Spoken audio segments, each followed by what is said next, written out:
It is time for your weekly breakdown on the latest in entertainment, sports, pop culture, and all things Milwaukee. This is Nothing But the Truth with Melanie Ricks. Now streaming on 1017 The Truth YouTube with the witty banter, latest trends on social media, and hottest celebrity topics, here is Melanie Ricks. Hey, hey, hey, hey, hey, hey. Let's get it. Let's get it. Let's get it. Let's get it. Let's get it. Let's get it. Let's get it. Let's get it. Beat goes crazy. Every time it goes crazy. What's up, y'all? Welcome to Nothing But the Truth with Melanie Ricks. My name is Mel, back in the stew. So happy to be back with all of y'all. Had to take some time off last week for personal reasons, but we're back. Like, we are so back. Back and better than ever. Back and better than ever. Really appreciate you, the Jason Smith, at the Jason Smith on Instagram. Make sure you follow him. How you doing, Jason? I'm doing absolutely fantastic, Mel. I'm very happy to be here on a beautiful Monday. Yes. Beautiful Media Day Monday. Oh my gosh, happy Media Day Monday. So when this drops, it'll be Wednesday. We'll be 48 hours removed, but today was the official start of the Bucks season. That's how I always look at it. Media Day starts the Milwaukee Bucks season. You know what I mean? Media Day is the beginning It of is. the season. For me, Media Day is Christmas. I'm not going to lie. It's like For Christmas sure. Day. Because I grew up just watching any LeBron Media Day and every Bucks Media Day. Yes. I will watch the whole thing Oh, on NBA TV. 100%. Absolutely. I love just that. dreaming. I love that. And now we there. And now you're there. That's amazing. Well, speaking of, the Lakers also had their media day.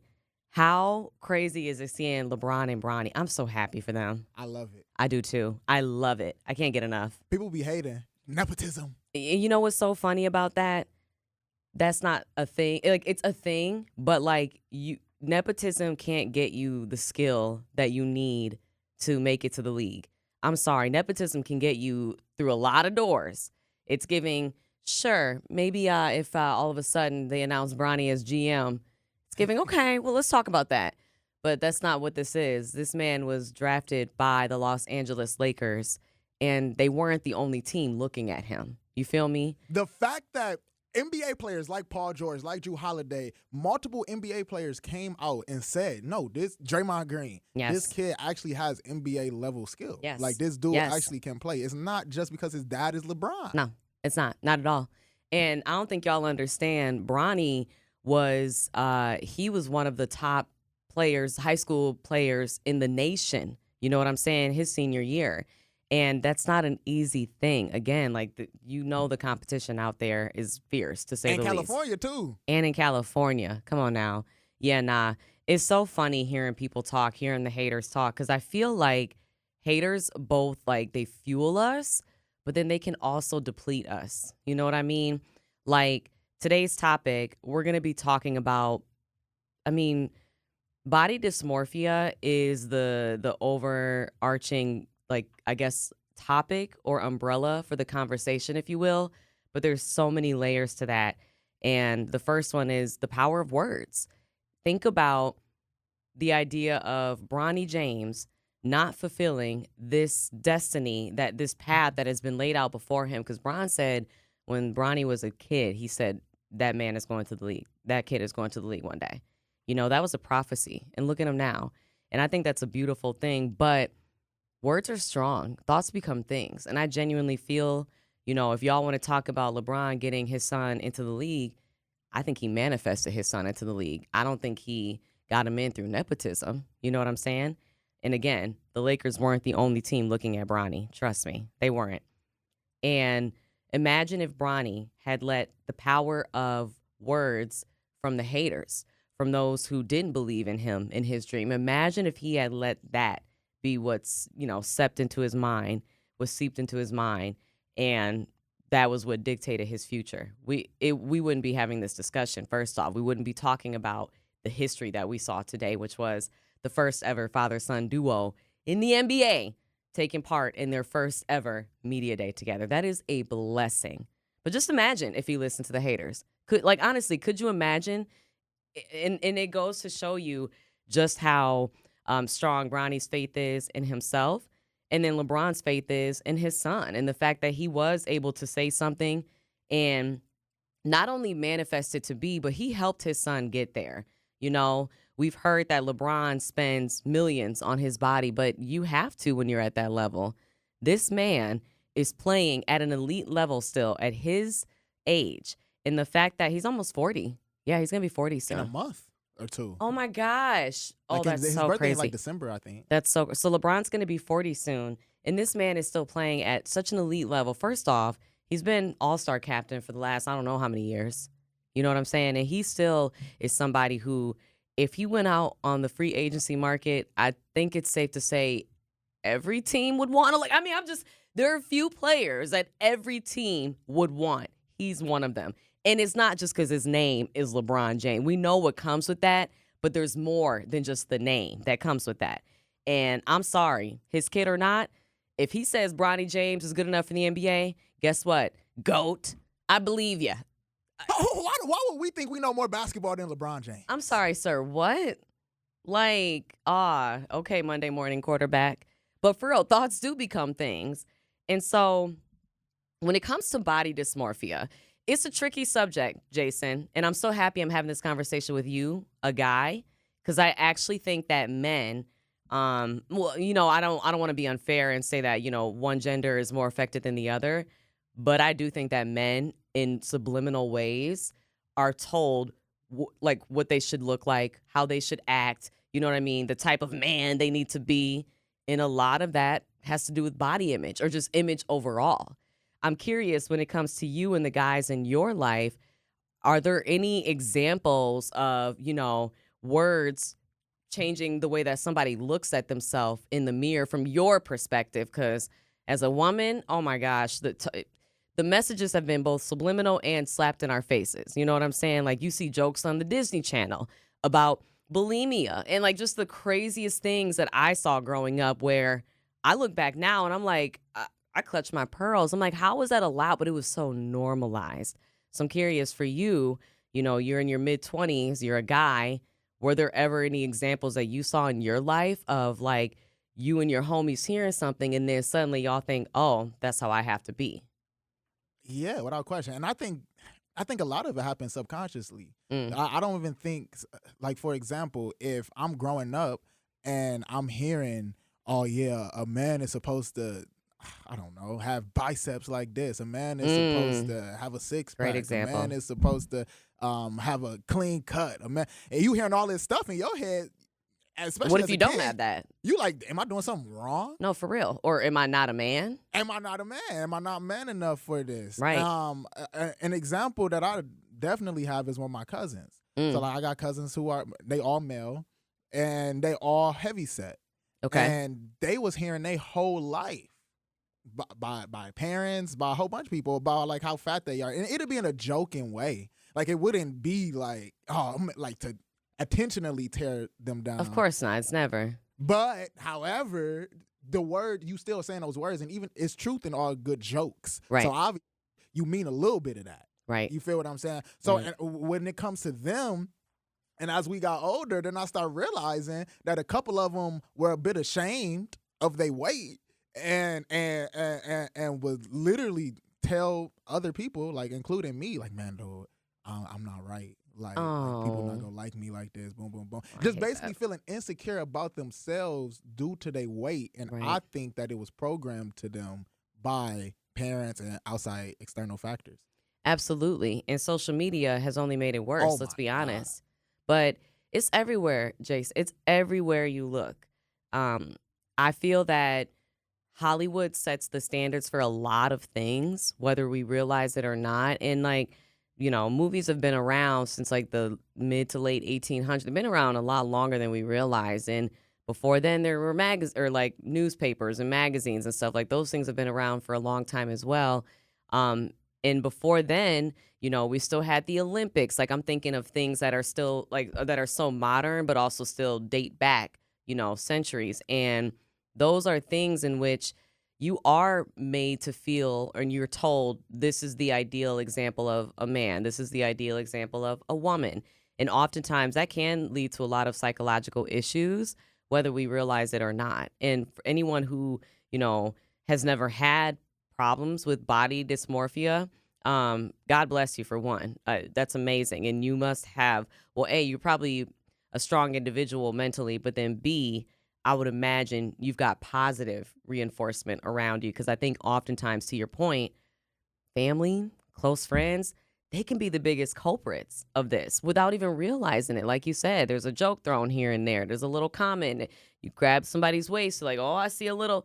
Those things matter, and you'd be surprised at how the smallest gesture to you, I mean, it could be world ending for somebody else. It could be devastating. It could be, catastrophic in their mind. Like, that's all they're going to think about now.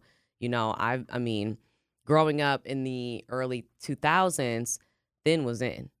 Celebrities were thin. We had like the celebrities that nowadays, even black women, I'm saying, and black women were curvier. I'm not a curvy black woman. I will admit that. I am smaller. I've always been smaller. This is just the way that God made me, right? But traditionally, when you think of a black woman, you think curvier. You think curves. Even in the early 2000s, Jason, the curvy black women would now be considered thin.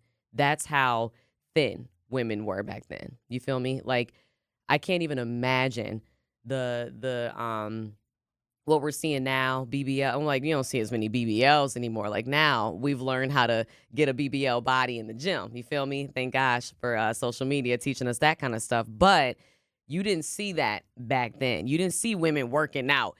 If we were working out, Jason, it's because, we wanted to go and try out for WWE, or I forget what it's called. It was like WWE Superstar, something like that, where like the women were like, they had like muscles and stuff and they had six packs. Like, you were doing something specific. It wasn't normal for a woman to be told like, oh, go to the gym and try to get this rock hard body and this hard, because that was more for men. That wasn't so much the case for women. For women, it was more like, again, making bulimia jokes and talking about not eating and, oh, I only had, breadcrumbs today. But like, those things were filtered through our minds because, again, television, because of Hollywood movies, because of magazine articles. You would be surprised.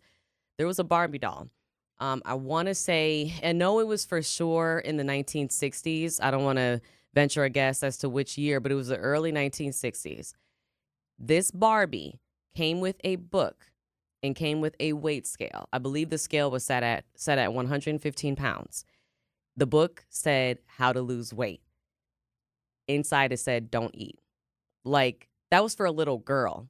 And again, the 1960s, different time, but that's something that would have been sold when I was a kid, I think, because that's the kind of stuff that I saw. The Disney Channel, as I mentioned before, they made a lot of jokes about eating disorders, a lot of them, to the point where you do look back and you're like, how did all these adults like approve this messaging? And it's sad because it's a message that's going specifically to children.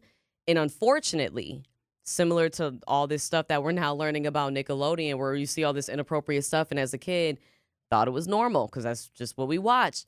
I'm realizing kids are watching these shows without their parents, because why would a parent need to sit with you and watch a Disney or Nickelodeon or Cartoon Network TV show? They shouldn't need to do that. You know what I mean? It's children's programming. The kids should be fine watching it. But these kids are being programmed subliminally by these adults who work in this industry that leads really the world in what's popular, what's hot. And unfortunately, body types are something that are trendy. You know what I'm saying? Like, and it's so crazy because body dysmorphic disorder, just to put a definition to it, it's a mental health condition where a person spends a lot of time worrying about flaws in their appearance. What's interesting is the definition goes on to say these flaws are often unnoticeable to others. People of any age can have BDD, or body dysmorphia disorder, or body dysmorphic disorder, but it's most common in teenagers and young adults. And it's very interesting that they say it's most common in teenagers and young adults, because I have had body dysmorphic disorder for as long as I can remember. I was a dancer growing up, and in ballet class, it's so funny. I have long legs, and none of my fellow ballerinas, if you will, in class, they seem to have normal bodies. And by that, I mean like longer torsos, shorter legs, but they all had similar body types and I didn't. And I thought I was weird. And I remember looking in the mirror and feeling so self-conscious about my long legs in dance class. And my mom would always say, you'll appreciate that one day. But as a kid, I didn't, because I looked around and I felt like abnormal. And then I would be told things like, because you're a dancer, you need to be thin. Or, make sure that you don't start doing certain sports, because then you're going to gain muscle and it's going to make you gain weight. Again, when I was a kid, bodybuilding and all that, that wasn't the norm for women. And now I think that some of the most beautiful bodies, because I think every body type is beautiful, but to me, some of the most beautiful bodies are the ones that are in the gym. You know what I'm saying? Like, and you can appreciate that in a different way now. But back when I was a child, again, growing up, it just wasn't like that. We didn't have that. And it's so sad, but I feel like it's really like our inner influences just as much as it is the outside. You talked about your cousins, and, that's something that is generational, passing down the idea that, someone needs to be a certain body type. Or I don't know if you ever heard it in your family, but I used to hear things from some of my family members, some of my friends' family members, even about skin color being too dark. What does that mean? What does that mean? I'll never forget. I have one of my best friends. She is stunning. She's one of the most gorgeous people I know, truly. And she's brown skin. And I'm brown skin too, but she's a little bit darker skin. And I'll never forget. We were in the car, and it was summertime. And in the summer, I get tan. You get tan. We all do. And I remember saying like, "Oh, I feel like I'm too dark." I like said that out loud, and she was with me. And my mom came to me afterwards, and she was like, "You shouldn't say that around her, because she's going to feel bad because she's darker than you." And my mom was right. But then also, why would she feel bad because she's darker than me? You know what I mean? Just the fact that that was even in our universe, the idea like she's dark skinned and she can't do anything about it. And like I said, she's stunning. Anybody who wants to see a picture of my friend, I'll DM to you. And I'm not just saying that because I'm telling this story. She really is so gorgeous, and black is beautiful. We know that. But growing up, it was, you don't want to be too dark. And I can't even imagine someone saying that to me now. The impact of parents' words, though, it really is something. And I saw a video today that I shared with Jason. I don't know if there are any, 'cause Jason, you're perfect the way you are. But I don't know if there are if any features on your body, before we get into this. Are there any features that you ever felt self-conscious about? Yeah, without question. I remember growing up, even kind of now, like I was always told I'm too skinny. Really? I'm like, it What ain't does that my even fault, my mean? metabolism. Right. I can't control that. Right. So then here I go, what was it, like 18, 19? Mhm. Oh man, I'm trying to eat a whole bunch. I'm trying to work out. I'm trying to do all of this. And I'm staying the same. And I'm like, okay, so this probably is just who I am. This is who you are. And Genetics. I remember even like a couple years ago, I remember I was in a car dealership because I was with my aunt. We was looking for me a new car. And she was like, "Man, do you eat?" Oh boy. I was like, "Yeah, I eat. I'm just skinny. Like I don't know. Now, I got a little bit more muscle now Yeah. than back then. But even now, like, bro, the way I look at it is, listen, this is the way God made me. If Right. God wanted to make me another way, he would have He made would've. me another way. Right. This is how he made me, so I need to just embrace it. Even though that's hard, and especially I know that's hard for a lot of people who constantly hear that and was programmed to believe that. Right. But I think you got to just start programming your mind to basically unlearn that. So Right. you need to just program the mind like, okay, no, God made me like this. Like I'm perfect the way I am. Everything is good the way it is. But being skinny, like that's always been a topic of conversation for me. Right. No, and same. Listen, boys, what's funny is boys were the one that made me feel bad about it growing up. You know what I mean? They'd be the one that say, "Oh, you're too skinny, you're too thin." And then I got, women telling me, "Oh, it's good to be thin. I wish I was as thin as you." It's like, okay, so which one is it? You know what I mean? When do you think it flipped? Because like we were talking about my wife and kids, they were so set on being thin. That's an example. But so when did it change? Because I think, like, for example, now everybody want to be BBL. Everybody trying to be thick. Yeah. If I had to put a stamp on it, like as far as like because I do think that Hollywood controls a lot of what we think and feel. I would say when Kim Kardashian started dating Kanye, you know what I'm saying? Because Kim went to a different stratosphere of fame when she got married to Ye. She did, you know. She let's just put it this way. She was invited to the Met and she was on the cover of Vogue. And like now those things are normal for her. Remember, there was a time when it wasn't. And I think Kanye West definitely put her on a different level. I think with her being with a black man, it was good for her to be curvy. She's always been curvy, but like I think her curves were really celebrated by this black man that she married. And you know how Ye is. He'll scream it from the mountaintops. And Ye is very influential. Let's be honest, you know? And them together, they were a very influential couple. And, you know, I'm not going to get into the rumors of the plastic surgery she may or may not have had, but people saw what her body looked like and understood there were ways to obtain that. And I think that she was definitely part of that. Now, I got to be honest with you. With the Kardashians, I struggle because as much as I respect their rise to fame and power and wealth and all of that, I think that they are also some of the biggest catalysts when it comes to the way that women view themselves, because Khloe Kardashian is a prime example. She was the heavy one for a long time. She was, I don't even like using this word, but she was the ugly one. I hate that word. But that was the perception out there. It was the perception. And she's beautiful. They all are. Everyone is beautiful. Let's be clear. Everyone is gorgeous. I'm serious. I really do believe that. Y'all can think what y'all want. I think everyone is beautiful. And I think that Khloe, unfortunately, she did become victim to the noise and she succumbed to it. And they used to try to say things like, oh, I lost weight drinking this tea or doing this and using this hair regimen and da-da-da.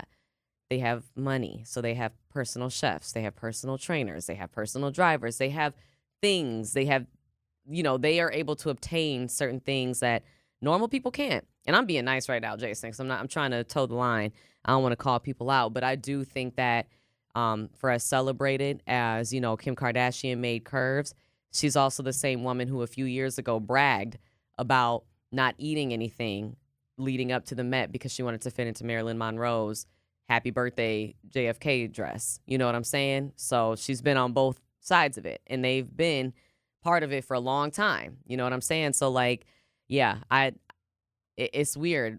And that actually leads us perfectly to the video because somebody else who's in that family, Rob Kardashian, not to make this about that family, but they are a prime example of body dysmorphia because Rob Kardashian, you don't see him anymore. And the reason for that, he has been told he's fat. He's been told this, that, and the other. And he, at one point, was with Blac Chyna, who is now going back with her original name, Angela White. They have a daughter together named Dream. And I saw this video on social media. Angela White, she used to be made fun of because of her forehead. And I can relate to that because people used to make fun of me because of my forehead. And Dream, she was in the mirror and she felt like her forehead was too big. And her mom was quick to tell her, absolutely not. If we want to go ahead and play that.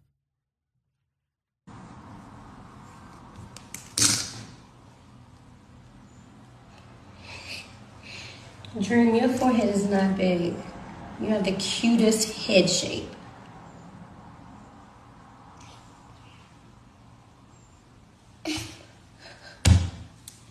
If the 4 fingers is perfect. And if you had 2 hands, you still would be cute. No. Who has a big forehead? Because I don't. I have 4 fingers. King has 5 fingers. I can't. So first off, it's King catching random strays for me. That's her son with Tiger. She got on him. She got on him. She said, hello, my forehead not big, but hey, King's is. That's hilarious. But Jason, what a prime example of how quickly, I mean, kids are sponges. They soak up everything around them, whether you realize it or not. And I'm sure all parents know that. But I don't know if parents want to always believe, or maybe sometimes are just a little blind to the fact that, I mean, it takes seconds for them to pick up what you're saying to them.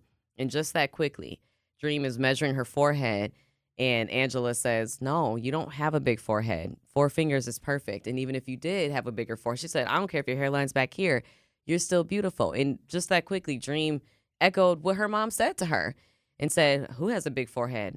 I don't. It's 4 fingers. That quickly. And so I think that's a beautiful moment. And what a great example of, and we don't know what kind of upbringing, well, we kind of know with Tokyo, Miss Tokyo. We know a little something about her upbringing. We have a hint about what her upbringing may have been like. But all that stuff aside, what a generational curse to break, Because I think in Black culture in particular, and I have friends in all cultures, so I have a lot of friends whose moms would tell them things that their moms told them. It's not just a Black culture thing, of course, but I know in Black culture especially, that is something where generationally we do pass those traumas down. And personally, I think your parent telling you whether you look good or not, whether you're too fat, too thin, your forehead is too big, whatever it may be, that's something that's trauma. And I think that's generational trauma.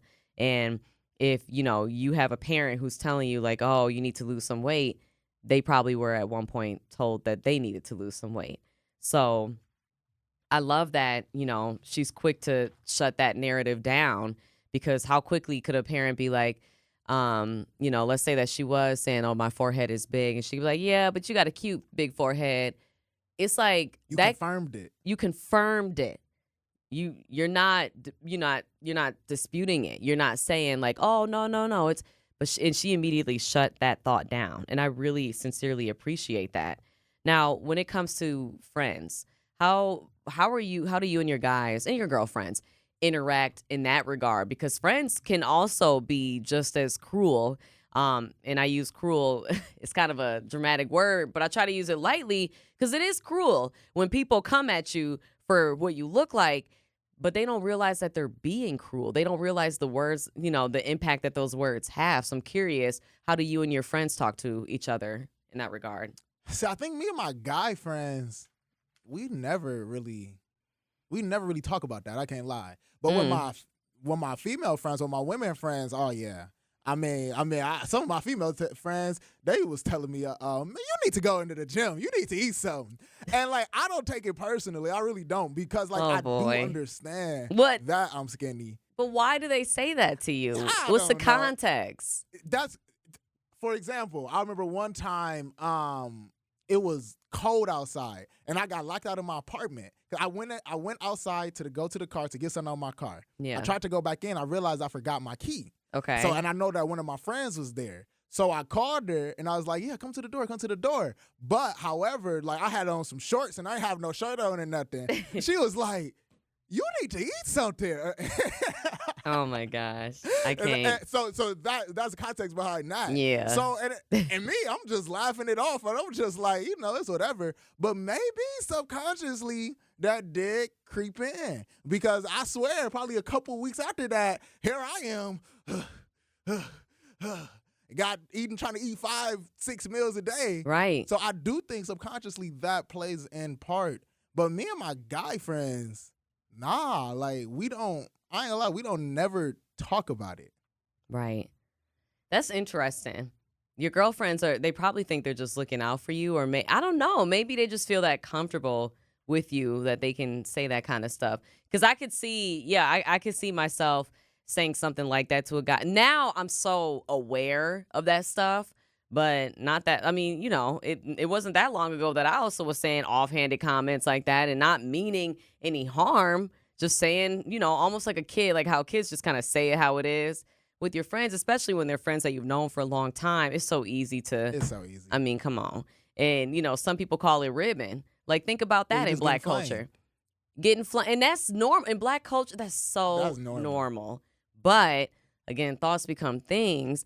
And so now I'm going to talk about what my friends say to me. You're too sensitive.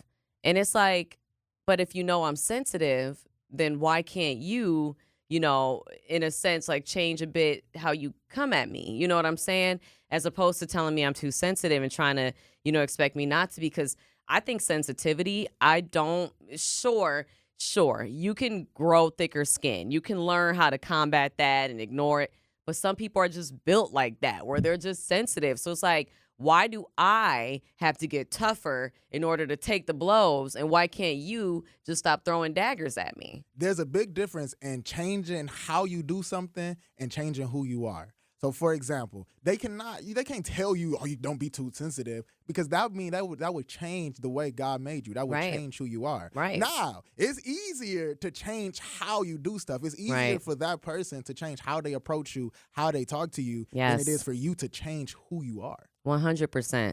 And like, dude, when it comes to like dating and stuff, y'all would be shocked at how everybody really does pick up on, I mean, really everything that you say to them, both the man and the woman. Without question. I've had guys whom I've dated, and if I don't, like, if they've been at the gym or something and I don't comment about that, like, they'll feel some type of way. And it's so interesting because you start to learn, like, okay, you're somebody who needs positive reinforcement. I got you. Reassurance. And I think men, so I used to call it ego stroking. I think it is a little bit of that. But I also think that men need to be validated. And I don't think men like to talk about the fact that they need validation. Yes. You know? Do. We need reassurance. We need all that too. You do. I think it's because the traditional perspective or the traditional perception of a man that he don't need, if he got thick skin, he's good. Right. No, like, I want to be told I look good too. Yeah. Come on now. And you should. You should be told that because us women need that. Women need it. We do. I And think we humans. understand that. Yes. And I don't know what it is, Jason. I'm going to try to speak for all of us women. I think we forget that y'all need that. Genuinely, because I think in our minds, it's like, you look good, but y'all don't always know you look good. You feel me? I might wake up feeling horrible about myself. Your comment might brighten my whole day up. Which is so sweet for you to say because that's the kind of stuff that us women love to hear from y'all. We want you to be vulnerable. Tell us that you need that. And that's the issue, I think. And again, it goes back to, the things that y'all are being told that a man needs to be tough and can't talk about his feelings. And boys don't cry. Why would boys don't cry? Come on now. I don't like that. I forget who it was, but I saw somebody giving an interview recently. And listen, I appreciate the fact that men love their boys to be boys. I get it. But boy is defined in so many different ways. But I was reading this interview. I can't remember who it was again, but he was saying, my son is such a boy. He's all boy and da-da-da. He's rough and da-da-da. And it's like, why does that have to define him being a boy? And I get it. Trust me, I get it because, boys are fun. They climb all over everything. They act like animals. Like, it's funny. It's cute. It's adorable. I have brothers. They were annoying when I was a kid, but I understand why they were cute. But why is that have to be how you define him? This kid you're talking about is 2 years old, and you're already programming that into his mind. This is what a boy is. And if you're not this, then you're not a boy. That's how that toxic masculinity come in. Come on now. And again, us women, we love being told that we look good, of course. But we also love when y'all tell us what you need from us. And I think that far too often, men feel like they can't. Too hard. Why? That's too hard. Why? Because I think men, man, we being you don't want to seem too vulnerable or seem too weak. Because one, you don't want her to try to use that against you. And two, it's just a fact. It's true, I know. And then two, you just don't want to seem weak. That's not, for example, I was going to say the phrase, that's not what a man does. That's funny. But it's been programmed to us, like, even though we know we got to get out of that, we know we got to get more emotionally available, we got to get more emotionally mature, it's so ingrained to us that this is how a man act. A man does not worry about emotion. A man does not worry about feeling. A man get up, do what he got to do because he got to provide and he got to take care of his family. And that should be the only goal or mindset a man should have. Follow your dreams, catch your goals. That's what you focus on. Emotions? What? Get that out of here. I don't want to hear that. So it's hard to talk to a woman about that. Right. Because, like, dude, you feel like you're going to be getting judged. You feel like subconsciously she going to be judging you. Even if she's saying all the right stuff. Right. Dang there in the back of her mind. Because girls been programmed, too, to believe that men are supposed to act a certain way. Yeah. So back in her mind, she's saying the right stuff, but she like, I don't know. He right. A little weak. No, you're right. And most women, they want a man who's going to be the provider, the protector, and weak is not usually defined as somebody, or excuse me, in the definition of somebody who is a protector, you know? And you're absolutely right, but genuinely, I believe that any man that can be vulnerable, that's the strongest man out there. You know what I mean? That's powerful. That's a beautiful thing. But when it comes to relationships, you have to have a partner that allows that. Exactly. It's up to because it takes two to tango. So Yeah. it's up to the girl to be understanding. And once she create a safe space, Right. like I've talked to this girl before. I'm sitting in the bed crying. I'm like, what? And we're talking about my life. I'm like, what's Aw. going on right now? Yeah, but that's but as long as the girl makes that safe, and I don't want to put it all on the girl. Yeah, but if yeah. the girl make it a safe space and make the dude feel comfortable enough to share those things, they will share. But you're not putting anything on the woman because you said it takes two to tango. You need to be with somebody who gives you that safe space that you said, but then also just makes you feel like you can be you and be vulnerable. Because I think all humans have vulnerability within them. Y'all can say all you want that you have thick skin and, you had a rough childhood and a rough upbringing and now you're a rough adult. Cute, but that's not really who you are. That's you being a creature of your environment. It's the nature versus nurture ideology. And you were probably nurtured in a certain way.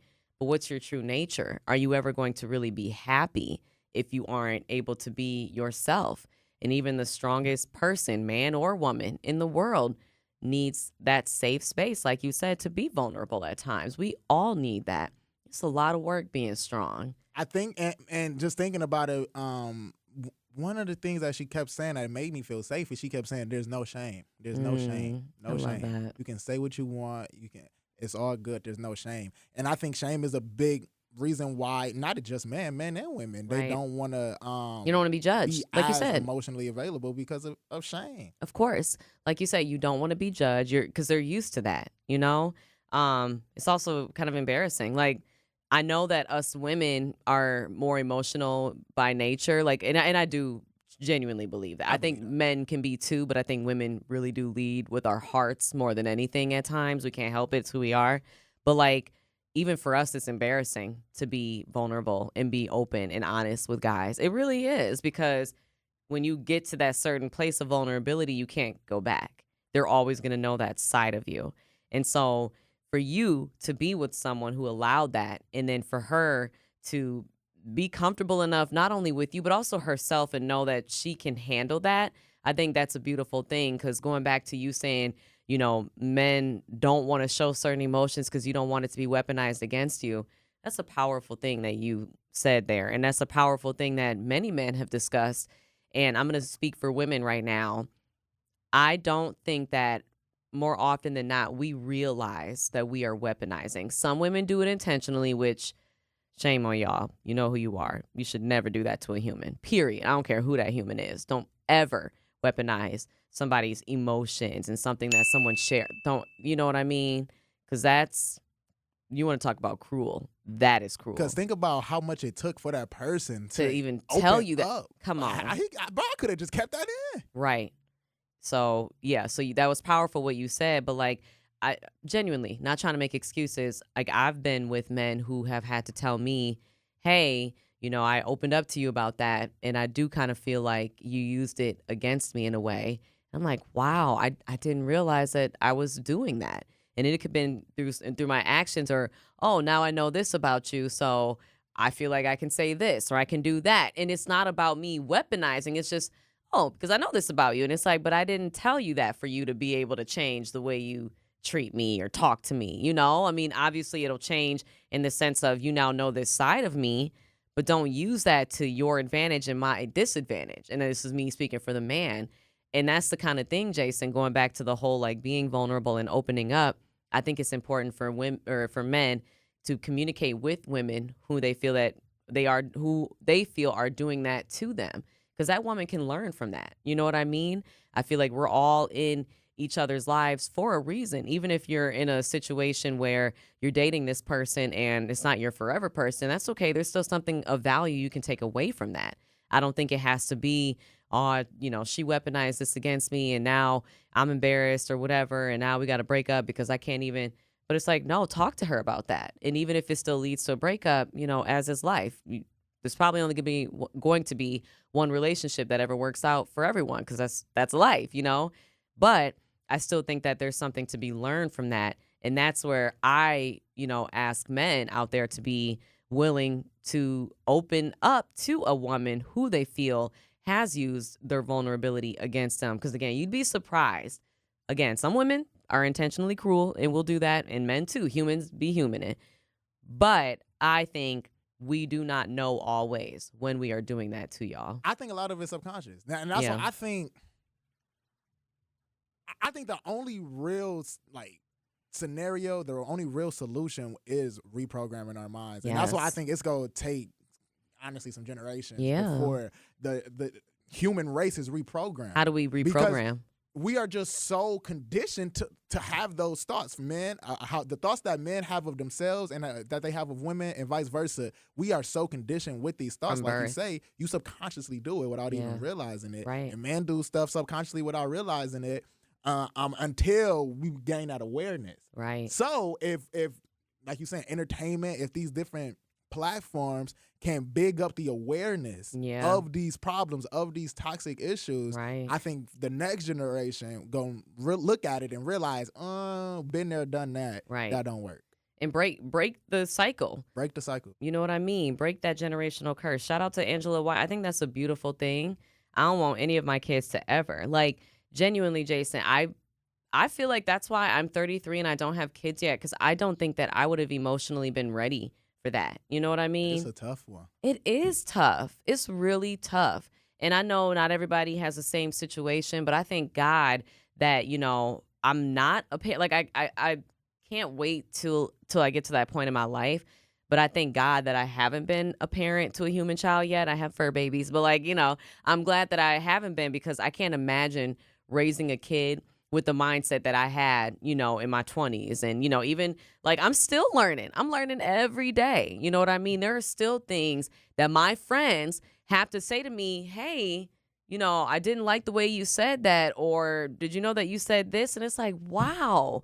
Because I'm a straight shooter. I'm going to just tell you how it is. And never, and I do promise, never do I say anything to hurt anyone intentionally. I don't have enemies. That's just not a thing. I'm not that kind of person. You may have people that dislike you or vice versa, but I think it's just part of life. You know what I mean? But I don't have enemies. I don't have people who I'm out to get and who I intentionally want to hurt or want to talk about. There's no one in my life genuinely that I can say that about. But it doesn't mean I don't hurt people's feelings sometimes. And it's not intentional. It makes me sad to think of hurting somebody's feelings, but it's important for you to communicate that with your friend, with your parents, with your kids, whomever it is, when they do hurt your feelings. If my mom says something to me that hurts my feelings, you better believe I'm telling her about it immediately. And my mom, she's the type where at first she'll be like, I didn't hurt your feelings. And it's like, you can't tell me what you did to my emotions. And that's another thing. Don't let people tell you what they did. Don't let people try to turn it on you, because that's what we call gaslighting. And my mom's not a gaslighter, but my point in saying that was my mom is the type where she'll have to sit and think about it. But my mom's very emotionally intelligent in the idea of she's learned, because she was raising kids in the 90s and 2000s, and now she's raising my kid's sister in the year 2024. It's a very different time now. And she's learned how to become more emotionally intelligent. And now she's very receptive when I tell her if something hurts my feelings or I think something's out of line. It's important to be able to do that. And going back to what you said about that woman and who was in your life, giving somebody the safe space to feel like they can do that. Yeah, no, without question. And I think that, like you were saying, your mom, I really wonder, because that's a different, raising kids in different eras. Isn't that interesting? Raising them, that's wild. And I my never mom thought was about that born, phenomenon. and my mom was born in 1969. So she was being raised in the 70s. And then she raised us in the 90s and 2000s. And now the 2020. Isn't that crazy? Yeah, because I want to pick her brain, because I really want to see the differences, because it's completely different. I can't even imagine living in the 90s. I cannot imagine not having all this technology in the first place. Right. So I really want to see. I don't know. That's off topic. Right. But I just think that's a very fascinating phenomenon. It is. And my mom and I have had many discussions, because do you know, to this day, there are times when she'll be telling me something about my sister who's now 15, And I've had to say to her, no, let's change the way that we're approaching that, or let's take her feelings into consideration. And my mom, she's amazing. She's really and truly grown as a parent. I feel like my sister is almost like, I don't even want to call it a redo because I'm a really great human. She did a great job with me. But like she was able to raise daughters in 2 different generations. And you're right, it's very fascinating. I'd love to have her on one day to talk about that because it's very interesting. It's not easy to do. But my point, when I was my sister's age, if I did something, I was grounded. My mom didn't want to know why. Whereas now, my mom will sit her down and say, okay, why did you make that decision? What made you say that? Or, why was that the choice that you wanted to make? Explain that to me. And she really wants to hear my sister's viewpoint. So I think even in that, like that right there, that's creating a safe space. And that's creating a space for my sister where now my mom has taught her it's okay to explain to the person why you did what you did, or talk about your feelings behind that, or, the decisions, whatever it may be.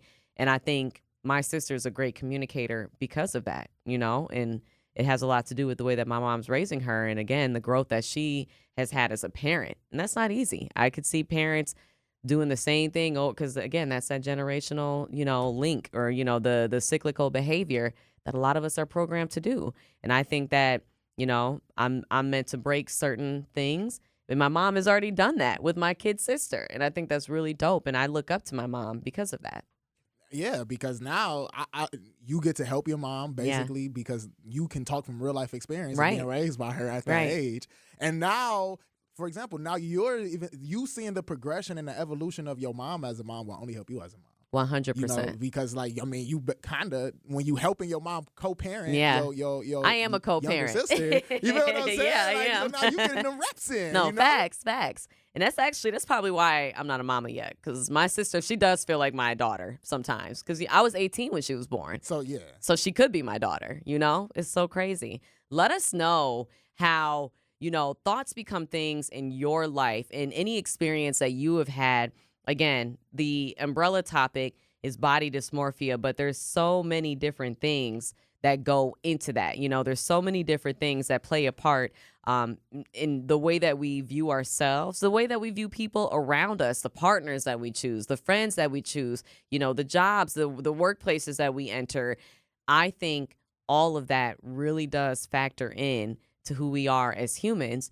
And you would be surprised at how a comment that's just a throwaway comment to you can literally change a person's life. But it can also be a good thing because there are definitely people who have shared their stories of, so-and-so didn't believe in me. And so I became a millionaire, or I did this and that.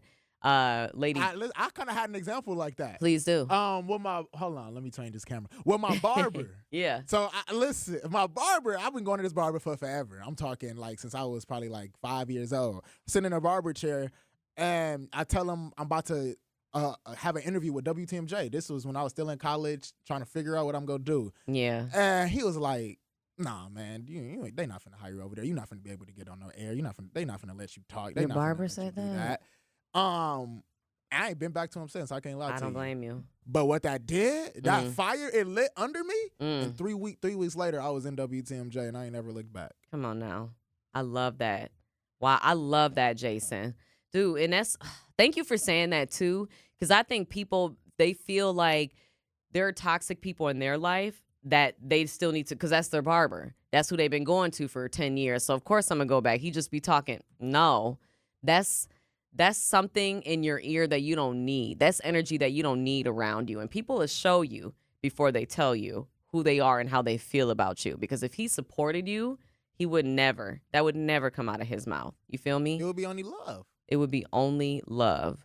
Wow. And you want to talk about haters, and I don't even like doing all that because, that's me putting energy on somebody else, but he doesn't wish you well. You know what I'm saying? And that's what a hater does. That is hating. And some people are fueled by that. And look at you. We may not be here talking if it wasn't for that. I love it. Man, every single time I think about him, I can get quote unquote angry. Yeah. But it's more so fire. It's more Absolutely. so fuel. Like, all right, bet, watch this. Right. And guess what? he ain't had your money since. And I ain't been back since. I ain't gonna lie. I got a new better barber though. I ain't gonna lie. I love that. See, and look at that. Everything happens for a reason. So I appreciate you saying that too, because I think that's a great way to end the conversation where it's like people are still gonna say things to you that, are not they're off-putting, they're rude, it's disparaging, whatever, however you view it. But you can still use that to motivate you. You don't have to use it to define who you are. No one can define who you are except for you. And I really do think that thoughts become things, like genuinely. I have manifested way too much in my life to not believe it. And so whoever you believe you are that. And I think it's important for you to know that you can do and be anything that you want. I really do. I think every single person is capable of it. And I hope and pray that you feel that way. And if for some reason you don't, I hope that you can talk to someone that gives you that safe space, as Jason mentioned, to talk about that and hopefully navigate through that. Because I don't think anybody should just go on, feeling down about themselves or feeling like they're not good enough or, that their body isn't good or whatever it may. I don't think that's a normal, if you want to define normal, I don't think it's a normal way of being. I don't think that that's what God intended. I don't think we were put here on this earth to be miserable. I really don't. And anyone who thinks we were, you need to rethink that. You're going to be miserable. Come on, Jason. Talk about manifest. Talk about law of attraction. You think you're meant to be miserable? You think you're meant to be overweight, etc. And, you just, then you're going to be that. You're going to be those things. You know what I mean? It's about being healthy, yes, both mentally and physically, but it's also about being the best you and feeling good in your body and doing everything that you need to do for you to feel good. Not for people to say you look good, because that's great. We love that for us. But it's about you feeling good, because if you feel good, you look good, period. And you do good. Okay, that part. God is good. I appreciate this conversation. I really do like this kind of stuff. Me too. This is very needed. Yeah, again, I'm a work in progress. There are definitely days when I fall back into my old habits of being like, oh, I'm not good enough for this. I can't do that. But it's like, nah, get that out of your head. We all work in progress. It's all about getting better 1% every day. Every day, Jason. Take 2 steps forward, take 1 back, and then repeat the process. That's it. That's it right there. Let us know how you feel about this conversation. And I would love it if in the comments, everybody could say, something nice about yourself. It doesn't matter what it is. Say that you look good. Say that you're doing well at your job, or tell me something that you want to manifest for yourself, and then come back and revisit that for real. Because I know somebody who literally just manifested the job of his dreams, and I'm so proud of him when he told me about this. And this man literally told me that he wanted, like, he had this goal like 2-3 months ago. And then just got it like recently. And he gave himself a 2-year like window. He was like, in the next 2 years, this is what I want to do. These are my goals. And 2 months later, the universe said, you're ready now. Here you go. Put it out there, and it's going to happen. Come on. It's going to happen. So I want all of y'all, I challenge every single one of you to say something kind about yourself. First off, you need to say something nice to yourself every day. Affirmations. Affirmations are key. Thank you for saying that word. Affirmations are so key. But then also, manifestation. Manifest that life for yourself that you want. I think it's possible. I really do. I think anybody is capable of anything. And keep good people around you. Keep positive energy around you, because that negative energy, oh my goodness, is so draining. And it's a lot harder to be negative than it is to be positive. But if you keep negative people around you, it's going to be easy to be negative. That's just how it is. It's the law of attraction. Without question. And thoughts really do become things. You got to think about it. Every single thing ever invented, created, there's a thought every first. idea ever thought, all begin with a thought. Literally. So it's so true. Appreciate y'all so much. Thank you for tuning in to Nothing But the Truth with Melanie Ricks. Shout out to Jason Smith. Always. Producer extraordinaire. Go Crew. Hopefully they got a win last night, a.k.a. tomorrow night, Tuesday's Game 1, and then Game 2 is Wednesday, so I'm wearing my Crew jersey. Shout out to the Crew. Hopefully we'll be talking about a Brewers victory next time we're with y'all. But until then, y'all have a great rest of your day. You are all beautiful inside and out, and I can't wait to see you next week. Bye.